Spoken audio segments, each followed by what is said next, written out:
continuación del mensaje de la semana pasada. Para los que no vinieron, bueno, lo puedes leer allí, captar en el código QR y así lo puedes escuchar.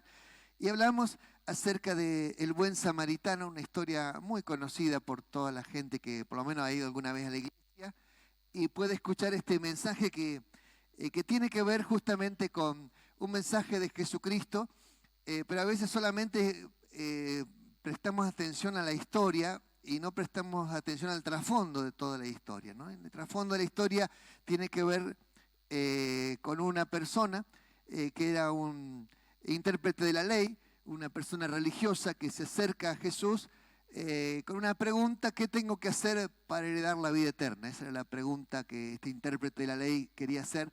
Pero el texto dice para probarle, es decir, que no era que él tenía la intención de creer en Jesús, sino que la intención básica atrás de todo eso era una trampita para ver qué Jesús contestaba, como para acusarle y condenarle. Pero Jesús en este pasaje tiene pasajes paralelos en los evangelios, así que se puede leer en varios evangelios la misma idea, para poder conocer el trasfondo de todo lo que está explicando. Y Jesús le dice: ¿qué lees en la ley? Ya que era un intérprete de la ley, ¿qué lees en la ley acerca de ese tema que estaba preguntando? Entonces el intérprete dice, bueno, que interpreta los dos mandamientos más grandes, básicamente, que son mandamientos que resumen los 10 mandamientos. Uno de ellos es: amarás al Señor tu Dios con todo tu corazón, con toda tu alma, con toda tu mente y con todas tus fuerzas. Y el segundo: amarás a tu prójimo como a ti mismo. Y en esos dos mandamientos se resume toda la ley. Por lo cual Jesús le dice, bueno, bien has respondido, haz esto y vivirás. Esa fue la respuesta del Señor Jesús: haz esto y vivirás. Y el Señor, este hombre intérprete de la ley, dice, bueno, pero ¿quién es mi prójimo? Y dice el texto, para justificarse a sí mismo, dice, como queriendo justificarse. Y ahora vamos a leer lo que sigue de esta gran historia que tiene un contenido muy rico para nosotros. Lucas capítulo 10, versículo 27 voy a estar leyendo. Igual lo van a poner atrás en pantalla, así que lo puedes seguir ahí. Dice así: aquel respondiendo dijo, amarás al Señor tu Dios con todo tu corazón, con toda tu alma, con todas tus fuerzas y con toda tu mente, y a tu prójimo como a ti mismo. Y le dijo, bien has respondido, haz esto y vivirás. Pero él, queriendo justificarse a sí mismo, dijo a Jesús, ¿y quién es mi prójimo? Respondiendo Jesús dijo, un hombre descendía de Jerusalén a Jericó y cayó en manos de ladrones, los cuales le despojaron, hiriéndole se fueron, dejándole medio muerto. Y aconteció que descendió un sacerdote por aquel camino y viéndole pasó de largo. Y asimismo un levita llegando cerca de aquel lugar y viéndole pasó de largo. Pero un samaritano que iba de camino vino cerca de él y viéndole fue movido a misericordia. Y acercándose vendó sus heridas, echándole aceite y vino, y poniéndole en su cabalgadura lo llevó al mesón y le cuidó de él. Y al otro día, al partir, sacó 2 denarios y dio al mesonero y le dijo, cuídamele, y todo lo que gaste de más yo te lo pagaré cuando regrese. ¿Quién pues de estos 3 te parece que fue el prójimo del que cayó en manos de ladrones? Y él le dijo, el que usó de misericordia con él. Entonces Jesús le dijo, ve y haz tú lo mismo. Y aquí el Señor Jesucristo estaba enseñándole a una persona a vivir, que es lo más importante que la iglesia tiene que enseñar en este tiempo, que es enseñarle a la gente a vivir. Entonces, esta persona era un religioso, pero no sabía vivir lo que creía, no sabía vivir su religión. Era un religioso que creía cosas, pero no sabía cómo poner en práctica las cosas. Entonces, era un teórico de la vida, pero no era un práctico de la vida. Y aquí es donde nosotros tenemos que aprender, ¿no? La semana pasada hablé de la importancia de aprender cómo se ama al Señor con todo el corazón, el alma, la mente y las fuerzas. Eso lo puede escuchar después si quiere. Hoy le voy a hablar de cómo nosotros tenemos que amar a nuestro prójimo. Esa va a ser la idea central del mensaje. ¿Cómo debemos amar a nuestro prójimo? Encontramos 3 personajes en esta historia. Esta historia la aplicaron los chicos en el campamento, hicieron una obra de teatro de esta historia, así que los chicos de la escuelita bien lo conocen. aplicando en forma práctica cómo era esta historia, ¿no? Bueno, un sacerdote, un levita y un samaritano, ¿no? Dentro de la categoría, para los judíos el sacerdote era la persona de mayor importancia, de mayor rango religioso, la persona que tenía más, digamos, autoridad dentro del rango del judío. Y luego seguían los levitas, que eran los servidores, los líderes sería de una forma u otra, pero eran los que les tocaba el servicio del altar. Ellos tenían que aportar leña, movilizar el mobiliario del altar cada vez que se movía. El levita tenía la responsabilidad de la limpieza, de cambiar el agua, de cambiar los panes, de poner todo lo que la casa de Dios necesitaba para que funcionara correctamente, ¿no? Y luego un samaritano, que era una persona que tenía un conflicto con el judío, y el samaritano, siempre dice, explica la Biblia, que no se llevaban bien porque los samaritanos habían sido, por causa del pecado, invadidos anteriormente a ellos. Y el rey que los invadió, los sirios, tenía una política de Estado que era romper la identidad de las naciones que invadían. Y la manera de romperla era mezclando las raíces. ¿Y qué hacían? Sacaban a toda la gente, la deportaban, las llevaban a otras naciones y traían gente de otras naciones y que les colocaba en su tierra. Y los pocos que quedaban allí se mezclaban allí con esta gente y entonces perdían la identidad. Esa era la política de Estado de esta nación. Por lo cual ellos siguieron allí, eran coprovincianos, ya que Samaria era una provincia dentro de Israel, y entonces, pero ellos lo consideraban contaminados, que ellos no iban al reino de los cielos, y aún ni siquiera los dejaban entrar al templo de Jerusalén, porque decían, ustedes no pertenecen a nuestra nación porque son una nación contaminada. Es decir, que básicamente, si lo aplicáramos a nuestra fecha actual, sería gente que ni siquiera pudiera venir a la iglesia, a participar de la iglesia. Unos serían los líderes, las autoridades, los sacerdotes, otros serían los líderes de la iglesia, las personas que sirven dentro de la iglesia o trabajan, y este otro, el último de categoría, ni siquiera entraba a la iglesia, ¿no? Y estos fueron los tres personajes que el Señor puso en esta historia para enseñarnos a nosotros a vivir, ¿no? Dando a entender que las personas que más tendrían que aplicar o practicar el amor tendrían que ser básicamente las personas que están más cerca de Dios, es decir, ustedes, los que más tendrían que aplicar el amor en la vida. Y sin embargo, este samaritano, que ni siquiera era considerado hijo de Dios, ni siquiera era considerado digno, ni siquiera era considerado que ni podía entrar al templo porque lo echaban directamente. Sin embargo, esta persona les pasa el trapo a todo el resto de la gente, mostrándole realmente cómo se aplica el amor y cómo se practica básicamente el amor, ¿no? Muy bien, esto es muy importante porque los personajes no están acá porque se le ocurrió al Señor sin significado. Cada cual tiene su significado, ¿no? Y yo digo, esta gente, tal vez el sacerdote y el levita, no le faltaba amor, porque amor siempre hay.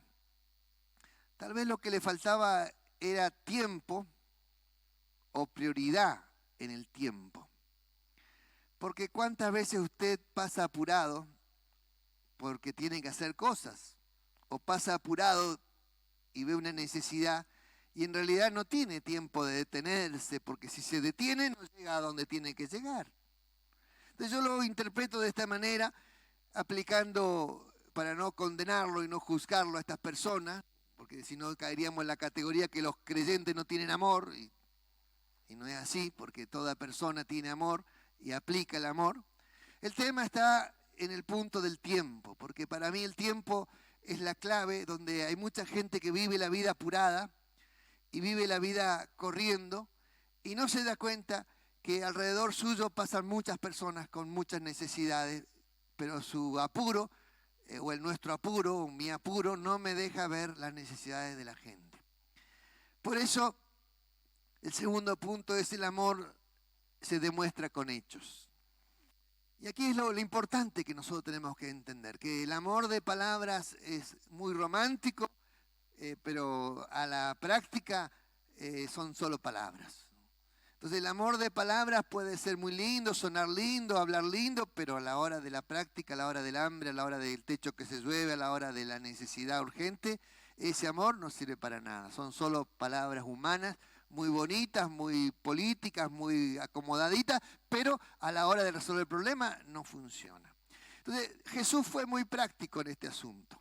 Entonces diciéndole a la iglesia, no hablen muy lindo, sino más bien demuestren. Diciéndole a la iglesia, más bien demuestren que es más poderoso demostrar que hablar. Diciéndole a la gente que está en la iglesia, diciéndole, ustedes tendrían que ser el máximo en la expresión del amor, por lo cual aquí mi punto clave es cómo nosotros debemos aprender y evolucionar en la manera de amar al prójimo. Cómo aprender y evolucionar en este aspecto. Porque a eso venimos a la casa de Dios, a aprender a vivir. Y aquí es donde los creyentes necesitamos aprender a aplicar el mensaje de Dios en nuestra vida práctica. Todos estamos en la vida de paso, y aquí es algo que nos muestra este pasaje, justamente entre Jerusalén y Jericó. Era una zona donde había muchos robos, era una zona práctica para el robo porque está llena de un cañadón, lleno de montañas y de lugares donde los ladrones se podían esconder.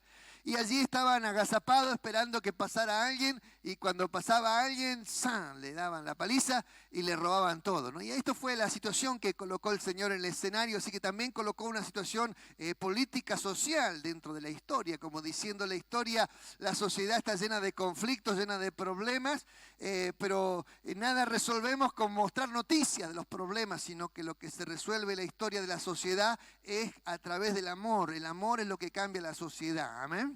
Nosotros cada día vamos a estar en una sociedad tal vez más conflictiva, más llena de situaciones dramáticas, más llena de necesidades urgentes, y tal vez tengamos una situación de política cada vez más ausente de las necesidades de la gente, por lo cual es donde más énfasis hay que hacer en la solidaridad, en el amor, en ese kilo de amor que tiene que funcionar cada vez más fuerte, pero no solo el kilo de amor, sino la acción del ser humano, del creyente, en poder aplicar el resultado. Tiene que llegar a la gente donde está la necesidad, donde están los niños, donde realmente hay urgencia, donde realmente hay necesidad en las personas. Amén.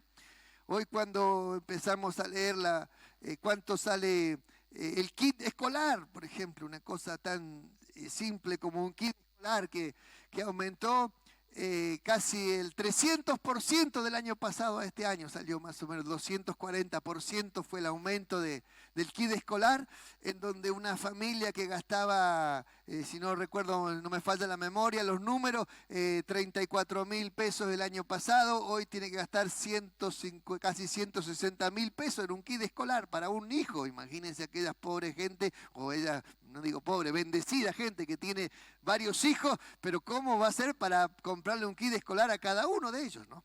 Entonces, hay muchas formas de aplicar el accionar, y aquí es donde nosotros tenemos que entender que tal vez podemos nosotros ayudar de alguna manera u otra, observar cómo podemos socorrer, cómo podemos traer ayuda, cómo podemos traer alivio a la necesidad, para evitar que algunos chicos queden sin escolaridad y sin lo básico, que es lo que le va a dar en la vida una superación como ser humano, ¿eh? El amor se demuestra con hechos. Aquí encontramos algo importante, que para amar al prójimo tenemos que hacernos tiempo, porque todos tenemos el mismo tiempo. Todos nacemos con el mismo tiempo y los días son de los mismos minutos. 24 horas tenemos en el día, el tema es cómo las usamos esas 24 horas. Y cuando pasamos cerca de la necesidad, ¿qué hacemos cerca de la necesidad? ¿Cómo reaccionamos? ¿Cómo evaluamos? ¿Me entiende? Cuando hay una necesidad urgente y nosotros estamos tal vez con otra urgencia, ¿cómo evaluamos la prioridad a esa necesidad? A veces la gente se pone tan estricta en el cumplimiento del tiempo, y uno quiere cumplir el tiempo para llegar a tiempo, para no faltar a la palabra, para no fallar. Pero todos somos seres susceptibles a los cambios, y tenemos que aprender que la vida es muy dinámica y que no todo es perfecto en la vida, sino que hay veces que nosotros no vamos a poder completar o no vamos a poder alcanzar el objetivo, y tal vez vamos a tener que quedarnos con la opción de decir, bueno, ¿a quién tengo que fallar? Porque a veces tengo que elegir al no poder cumplirle a todas las personas que le tengo que cumplir en el momento, tengo que elegir, bueno, a alguien le voy a fallar, ¿a cuál le voy a fallar de todo? Y tengo que elegir a cuál de todos le voy a fallar, ¿me entiende? Y en esa evaluación tengo que hacer una pesa donde ver qué es más importante, qué es más urgente, qué es más necesario, y allí voy a tener que tomar esa decisión y allí también tendré que pedir disculpas, pedir, bueno, porque la falla en sí le complico la vida a otras personas siempre. Entonces, de esa manera yo tengo que aprender que la vida es así. Entonces nosotros tenemos que aprender que a veces alguien te va a fallar, va a llegar tarde, y no te pongas tan estricto, porque tú también mañana vas a llegar tarde a un lugar, vas a tener toda la intención de cumplir y no vas a poder porque no se te van a dar las cosas, o va a haber una necesidad urgente y la vas a tener que suplir. Mejor sería que falles y no que dejes un moribundo tirado. ¿Amén? Sería mejor que falle, que por ahí llegaste tarde a la reunión y bueno, pero atendiste a alguien y eso vale más que lo otro, ¿no? Entonces va a haber una evaluación dentro de tu vida para poder tomar esta decisión. Otra de las cosas que tenemos que tener en nuestra vida es misericordia. Misericordia. Dice, la gran diferencia es que uno le vio, los tres le vieron, le vio, y la diferencia grande es que marca allí que el samaritano fue movido a misericordia. Es decir, no es que solo tuvo misericordia, sino que fue movido a misericordia. Esta es la diferencia, porque algunos dicen, algunos tienen misericordia. Pobre chico, tiene misericordia, porque pobre chico tiene misericordia, pero falta la otra parte, fue movido a misericordia. Así que ser movido a misericordia significa no solo ver la necesidad, sino accionar a resolver el problema. Esa es la diferencia inmensa. Entonces, tal vez usted es un buen creyente, tiene buenas intenciones, tiene buenos valores adentro de su alma, ¿me entiende? Tiene sentimientos preciosos, pero el gran problema no está en todo eso, sino en cómo lo movilizamos a cubrir la necesidad. Ahí está el punto clave. Y quizás la iglesia necesita movilizar más esto dentro del alma, del corazón de los seres humanos, de los creyentes, para que cada creyente sea un motivador, genere un movimiento de acción hacia cubrir las necesidades. Otro de los puntos importantes es la compasión. El creyente tiene que tener compasión. La compasión se define así, amor en acción, eso es compasión. Así que si usted tiene compasión es amor en acción, eso sería la palabra compasión. Entonces cuando un creyente tiene compasión por el ser humano, aprende a mirar al ser humano con ojos de compasión. Y esos ojos de compasión tal vez te lleven a llorar por la víctima, a llorar por la necesidad, a tener algo que viene con la compasión, que se llama una palabra maravillosa, empatía. La empatía tiene que venir junto con la compasión. Y la empatía viene de una frase que es ponerse los zapatos del otro, es decir, ponerse en el lugar de la otra persona. Eso es la empatía. Y la empatía es clave en el cristiano. El cristiano tiene que ser empático con el ser humano que le rodea, empático con las personas, empático con la necesidad, tratar de ponerte en el lugar. Jesús, el mandamiento dice, ama a tu prójimo como a ti mismo. Así que yo tengo que entender que así como a mí me gustaría que me traten, es como yo tengo que tratar. Y esa es la regla de oro que el Señor Jesucristo aplicó en los evangelios. La regla de oro es trata a los demás como tú quieres que te traten a ti. Entonces, la empatía tiene que ver con eso. Entonces, ponerme en el lugar de la persona. ¿Qué hubiese pasado si usted hubiese sido el accidentado, si usted hubiese sido el robado, si usted hubiese sido la persona golpeada, maltratada y tirada y dejada media muerta en el camino? ¿Qué hubiese hecho? ¿Cómo le hubiese gustado que lo hubiesen atendido en ese punto clave, ¿no? Observemos las acciones que tiene este texto. Dice, se acercó, la primera acción. Se acercó. Yo cuando uno ve a alguien tirado, parado, a veces uno pregunta, ¿será cierto, será real? ¿No será una trampa? ¿No me irán a robar? ¿No me irán a...? Siempre viene esa pregunta a la cabeza, porque cuando uno ve a alguien allí haciendo señas, si uno no ve, ¿me entiende? Capaz que hay 3 o 4 escondidos atrás, siempre está ese riesgo, porque el riesgo siempre existe, ¿no? Pero lo importante es que se acercó, ¿no? Y algo que destaco acá es que el moribundo no pidió ayuda. Porque a veces ponemos una regla, no, pero si usted tiene alguna necesidad, tiene que pedir ayuda. Porque ¿cómo vamos a saber que a usted le pasa algo? ¿Sabe cómo vamos a saber? Con esta palabrita, se acercó. ¿Cómo vamos a saber si a usted le pasa algo? Esta es la clave, acercarse, acercarse. Entonces, el punto interesante de este mensaje es que en este tiempo hace falta muchos más samaritanos que religiosos. Ese es el punto clave. Y aquí es acercarse, acercarse, porque ¿cómo voy a saber si es real o no es real? Bueno, acércate y observa. Y cuando te des cuenta que las heridas son reales, que los golpes son reales, que la sangre es real, entonces allí tu accionar va a actuar rápidamente. El segundo punto dice, vendó sus heridas. Otro punto que él llevaría seguramente, como todo caminante o todo trabajador que le tocaba trasladarse, llevaría su botiquín. Bueno, como uno tiene un botiquín en su vehículo por obligación, pero lo tenemos allí, llevaría, dice allí, vino y aceite, que era parte de elementos medicinales. El vino era antiséptico y el aceite también era con propiedades curativas, porque el aceite tiene propiedades así regenerativas de los tejidos, por lo cual utilizó estos dos elementos como antisépticos para poder curarle. Y allí invirtió de su dinero, de su vino, de su aceite, para poder aplicarlo allí, por lo cual el amor demanda sí o sí inversión. No se puede amar sin poner plata acá. Algunos están tanto complejo con la plata, hermano, no se puede amar sin poner plata. ¿Entiendes? Porque el amor es así. El amor de palabritas es gratis. Son palabritas. Pero el amor verdadero es costoso. ¿Está claro? Así que dígale que está suyo, el amor verdadero es costoso. Diga así, cortito. Es costoso.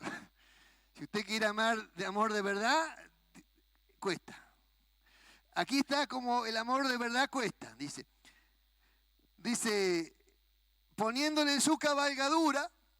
A partir de acá este hombre dejó de estar cómodo en su caballito, como iba, no sé si caballo o camello, pero en cabalgadura era, pero deja eso y allí lo pone diciendo, él tiene más necesidad que yo.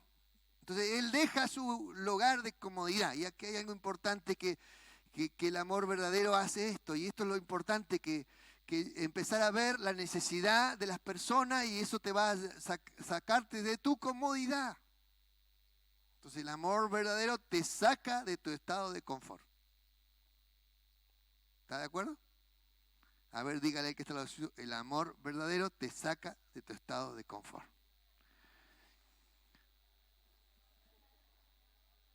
Claro, porque algunos quieren amar, pero no mueven un dedo, no salen de su sillón, no salen de su casa. Amor de televisión tiene usted, de telenovela.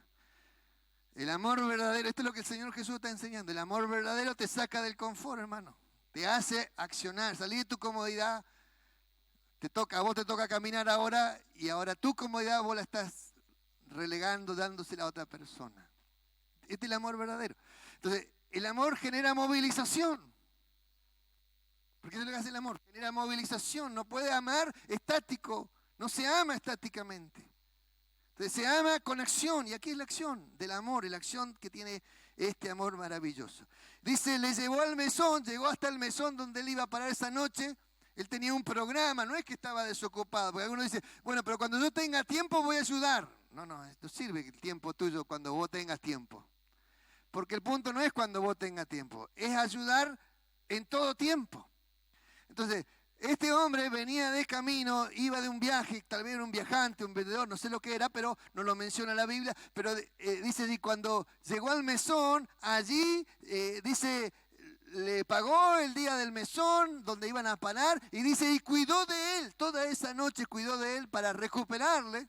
Y dice, y al otro día partió, cuando iba a su camino, a seguir su camino, y le pagó 2 denarios, que significa el salario de 2 días de trabajo. Le dejó al mesonero, le dijo, toma, cuídale. Dice, y cuando yo vuelva, si gastó de más, yo te pago lo que él gastó de más, ¿no? Toda la acción que tiene. Por eso el amor verdadero demanda sí o sí inversión. Amén. Así que agárrese la billetera allí, por favor, los varones. Las mujeres agárrense la cartera y dígale a su billetera así, prepárate porque voy a amar. Pero dígale, si no se va a reír nomás, dígale a su cartera y prepárate porque voy a amar. Amén. Es así. Amar es esto. Entonces, amar te saca de la... Tal vez tú estás muy cómodo, vengo a la iglesia, hago esto. Y no, tú piensas en tus necesidades. Y Jesús quiere que pensemos en la necesidad de los demás. Y ahí está la diferencia tan grande, hermano. Pero qué importante que es un mundo mejor con creyentes mejores. Entonces, un mundo mejor con creyentes mejores. Y eso es lo que Dios quiere. Por eso nos enseña a vivir de esta manera. Alabado sea el Señor. A nadie le sobra tiempo. El tiempo, en realidad, para mí hoy en día es el factor más valioso que existe. Más valioso que existe en el mundo. El tiempo vale más que el dinero. El tiempo vale más que el trabajo. El tiempo vale más que tu oficio. El tiempo vale más que todas las cosas. Porque si tú le dedicas a una persona 6, 7 meses de tu tiempo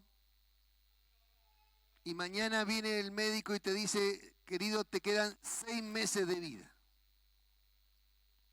¿cómo te devuelven ese tiempo? ¿Cuánto vale ese tiempo? ¿Entiendes? El tiempo es lo más valioso que existe. Por lo cual, no haga que la gente pierda el tiempo y valorice su tiempo. Porque cuando alguien le hace perder el tiempo, querido, mi tiempo vale mucho. Si para vos no vale nada es una cosa, pero para mí vale mucho porque me queda poco y cada vez que pase me queda menos. Así que respetame y valoriza mi tiempo. Entender que el tiempo hay que saber invertirlo, porque son solo 24 horas. Lo lindo es que cuando termina la noche se renueva el cupo. Así que si hoy desperdiciaste el tiempo, lo usaste mal, no te hagas problema porque a la noche se tiene una segunda oportunidad. Entonces, cada día yo tengo que aprender a administrar mi tiempo, vivirlo de la mejor manera, aplicarlo de la mejor forma y no olvides de ayudar al prójimo en tu tiempo, que tal vez la oportunidad de ayudar se te va a presentar. Tal vez no va a ser una invitación, tal vez va a ser tu curiosidad, va a ser que tú viste una necesidad y ahí es donde está la oportunidad de servir al Señor. Esta oportunidad maravillosa de servir al Señor lo que hace es abrir la iglesia, es decir, que la iglesia no está encerrada en el templo. La iglesia se abre donde usted está caminando. Entonces se te abre la oportunidad de predicar el hermoso evangelio a través de la acción. Y eso es lo maravilloso. Entonces, lo que hace esto es transformar a cada creyente en un precursor de vida. Cada creyente se convierte en un precursor de vida. Se convierte en un canal de bendición. Cada creyente se convierte en la mano de Dios que ayuda a la gente. La gente cuando está en medio de la necesidad necesita que alguien le ayude y a veces ora a Dios diciendo, Dios, mándame la ayuda, el socorro. Mándame el socorro. Y tal vez llega usted. Y capaz que usted es el socorro. Y por ahí algunas personas dicen, te mandó Dios. Y uno mira, como diciendo a mí. Pero Dios te mandó. Dios te mandó. Entonces, entender que toda persona se puede convertir en un canal de Dios. Porque como Dios muestra su amor hacia la gente, lo muestra a través del corazón de sus hijos. Cuando sus hijos expresan el amor, Dios muestra el amor a la gente. Alabado sea el Señor. ¿Cómo me gustaría que me traten? Pregúntese usted a sí mismo. ¿Cómo te gustaría que te traten? Si usted está pasando por una situación difícil, ¿cómo le gustaría a usted que le traten? Con amor, con paciencia, puse algunas cosas, que se tomen tiempo, que me escuchen. Necesito que me ayuden con un corazón generoso. Y aquí está lo importante, que todo creyente tiene que lograr tener un corazón generoso. Un corazón generoso. Bill Gates, el que creó Microsoft, una historia que escuché se encontró un día en un aeropuerto en Nueva York y se encontró con un vendedor de diario allí y justo él quería comprar un diario y saca la billetera y no tenía un centavo. Y entonces estaba allí y el hombre le dice, llévelo, llévelo, yo se lo regalo. Y el hombre decía, no, pero no tengo con qué pagártelo. No, no se haga problema, yo se lo regalo. Y se lo regaló. A los 3 meses vuelve a viajar y pasa por el mismo aeropuerto y le pasa la misma situación. Necesitaba comprar el diario, quería leer una noticia y no tenía un centavo. Y el hombre se lo vuelve a regalar. Llévelo, llévelo, yo me hago cargo, yo lo pago. A los 19 años que pasó de esta historia, 19 años más tarde, este hombre, Bill Gates, se convirtió en el hombre más rico de todo el mundo, de todo el planeta, con millones y millones de dólares. Y un día se acordó de este hombre que le dio el diario, que le regaló el diario. Y fue, lo buscó hasta que lo encontró. Y cuando lo encontró, el hombre le dijo, ¿usted se acuerda de mí? Sí, yo me acuerdo de usted. ¿Sabe quién soy? Sí, yo sé, usted es Bill Gates. ¿Usted me regaló un diario? No, yo le regalé 2 diarios, le dijo así. Y entonces le dijo el hombre, yo quiero devolverle este favor. Quiero darle lo que usted me pida. Le dijo así. Y él le dijo, usted no me puede dar nada a mí. Porque usted jamás va a poder ser como yo. Porque cuando yo le di el diario a usted, yo era solamente un simple vendedor de diario. Y yo de mi necesidad, de mi pobreza, le di algo que saqué de mi familia. Y usted ahora me quiere dar algo de su riqueza. Nunca va a poder ser igual a mí. Entonces, Bill Gates, cuando le hicieron una pregunta, ¿quién es el hombre más rico del mundo? Dijo, este hombre es el más rico del mundo. No él. Aunque él tenía más dinero que todo el mundo, pero él dijo, este hombre es más rico del mundo. Entonces, no consiste en la cantidad que tenés, sino que consiste en la generosidad con la que vivís. Y para esto hay que pedirle a Dios que nos dé un corazón generoso. Que a pesar de la necesidad, a pesar de la pobreza, seamos fieles. A pesar de no tener lo suficiente, a veces compartamos igual. A pesar de no ser ricos, tengamos un corazón generoso y podamos ayudar a las personas que nos rodean sin esperar nada a cambio. Que a pesar de ser una persona que tal vez tenga una posición inferior a los demás, sin embargo, tu amor puede ser más grande que todos, como el samaritano más importante y más grande que los demás. Esto es lo que el Señor Jesús nos quería enseñar para que aprendamos a vivir, ¿no? Juan Bautista dijo así, el que tenga 2 túnicas de una al que no tiene. Es decir, que a partir de 2 remeras ya puede ser generoso. 2. A partir de 2 zapatos ya puede ser generoso. A partir de 2 camperas, a partir de 2... Porque a veces la gente dice, yo no tengo para dar. No. No me hable eso porque ustedes, todos los que están acá, más de 2 tienen. Así que todos podemos dar. Y Juan Bautista dijo, y el que tenga comida, haga lo mismo. Así que aquí es donde el punto de la generosidad. Cuando uno se pone a pensar que los demás me tienen que dar a mí, se pone en esa postura en la vida que los demás me tienen que dar a mí, siempre va a tener mentalidad de pobreza. Y vuelvo a recalcar algo que lo usé anoche, el mensaje que prediqué en otro lado. Mi suegra a mí me enseñó a dar. A pesar de su pobreza, ella fue una mujer fiel, que dio con generosidad. A pesar de su necesidad, siempre tuvo para compartir, siempre. Nunca fue rica, nunca le sobró, ¿me entiende? Pero ella dio con generosidad. Siempre tuvo una ofrenda, siempre tuvo un ahorro, siempre tuvo algo guardado que cuando surgió una necesidad lo podía dar. Necesitamos gente que nos enseñe a dar. Usted tiene que aprender a dar. Usted tiene que aprender a ser una persona con un corazón generoso. De dar, no de lo que los demás, sino dar de lo tuyo. Dar de tu esfuerzo, dar de tu tiempo, dar de, ¿Me entiendes? Tal vez algunos se van a burlar, te van a mal usar tu tiempo, te van a malgastar el tiempo. Tal vez algunos te van a pedir cuando no necesitan, pero dice, no dejemos de hacer el bien, porque a su tiempo segaremos si no desmayamos. Cuando damos, sembramos en el banco de Dios. Y algo que Dios promete es que Él nos devolverá el bien que hayamos hecho. Cuando tú tienes siembra en el banco de Dios, va a haber siempre recursos en el banco del cielo, donde va a haber para poder rescatar. Y en algún momento de necesidad tú puedes decir, Dios, ayúdame. Y va a venir la ayuda de donde sea, hermano. De donde sea va a venir la ayuda. Yo he experimentado muchísimas veces, hermano, el hecho de que la ayuda viene a veces sin pedirla, para sola la ayuda. Lo he experimentado cientos de veces, con el auto roto, siempre.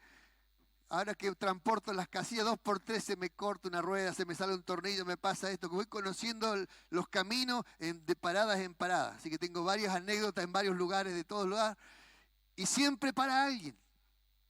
Siempre para alguien. Y asombrosamente ver la mano de Dios como para alguien con un corazón generoso. Y hay una frase en un salmo que dice, Dios está con los que me ayudan. Entonces Dios está con esas personas que te ayudan, porque Dios lo envía a ayudarte. Hermano querido, siembre la siembra del amor. Porque esto es lo que tenemos que aprender, a amar al prójimo. Y en este tiempo que estamos viviendo como sociedad, es donde más y más tenemos que predicar el amor de Dios. Más y más hay que predicar no el amor de palabras, sino el amor de hechos, el amor de verdad. Alabado sea el Señor. Conclusión. Dios muestra su amor al mundo a través de sus hijos. Y si la gente dice, ¿dónde está Dios? Y se hace esa pregunta y no tiene respuesta, es porque los hijos de Dios no estamos presentes. Cuando la gente se pregunta dónde está Dios, debería aparecer un cristiano allí. Allí un cristiano, un hijo de Dios, una hija de Dios, tal vez con un alimento, con una ayuda, con un socorro, con lo que sea, ¿me entiende? Pero tendría que aparecer de tal manera que Dios diciéndole, aquí estoy yo, aquí estoy yo. Hermano querido, cuando los hijos de Dios son generosos, Dios te da y te bendice grandemente. ¿Sabe por qué? Porque Dios quiere que sigas siendo generoso. Por eso te bendice. Dios quiere bendecir a las personas generosas para que sigan siendo generosas, para que nunca dejen de dar. Porque cuanto más das, Dios más te va a dar a ti, pero para que tú nunca dejes de dar, sino que tú ames el poder dar, el poder ayudar a las personas. Sal de tu encierro de problemas, sal de tu encierro de necesidades y comienza a ayudar a la gente, porque vas a encontrar la motivación más maravillosa que existe, que es lo más lindo que hay, ayudar a las personas. Es lo más lindo que hay, ser la salvación, ser la solución, ser el que le solucionó el problema, ser la persona que le trajo el agua fresca al sediento. No hay nada más precioso en la vida que Dios pueda usarte como instrumento de bendición. Amén. Si tú te encierras y piensas en tus propias necesidades y piensas en sí mismo, vas a sufrir, te vas a sentir solo o sola o angustiado, o te vas a sentir como que la gente te tiene que ayudar. Pero cuando tú te das cuenta que si el amor de Dios está en ti, si tú tienes a Cristo, si tengo a Cristo, lo tengo todo.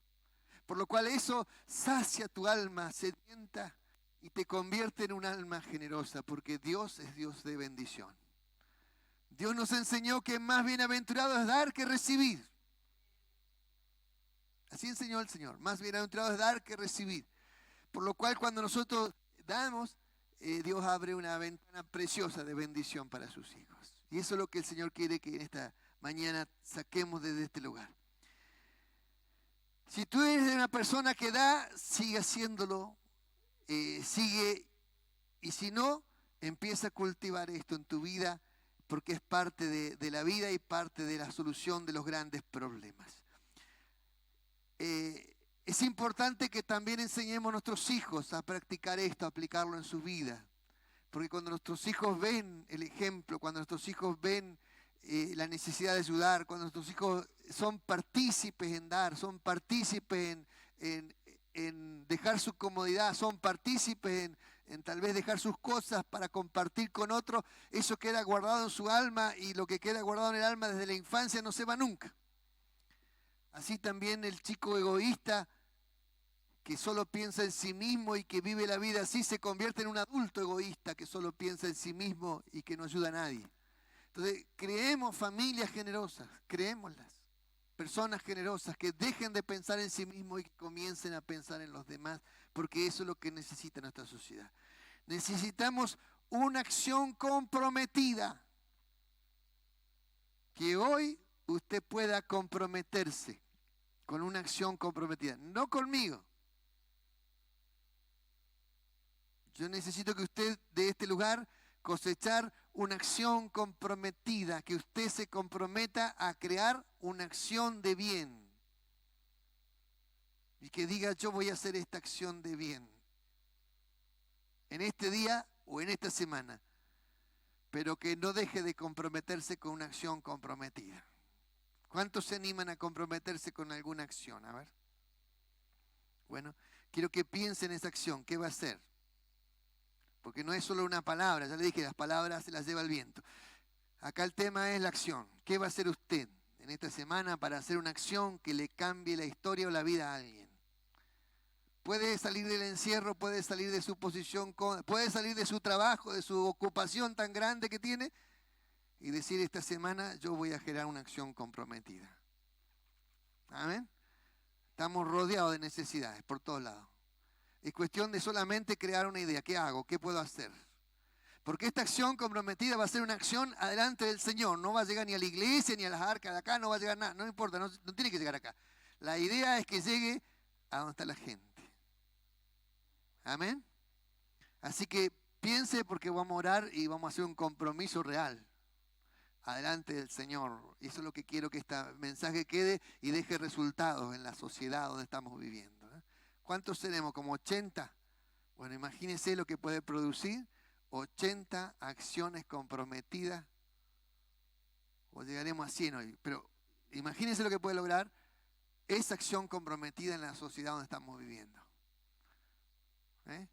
Alabado sea el Señor. Póngase de pie y ya el que tenga en su mente ya una acción comprometida, me levanta la mano. Porque ya si levanto la mano es porque tiene una acción comprometida.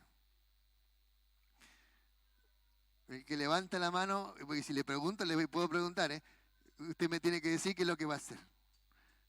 Levante la mano el que creó una acción comprometida. Vamos, el que la crea, ¿qué es lo que va a hacer? Tiene que saber qué es lo que va a hacer. A ver.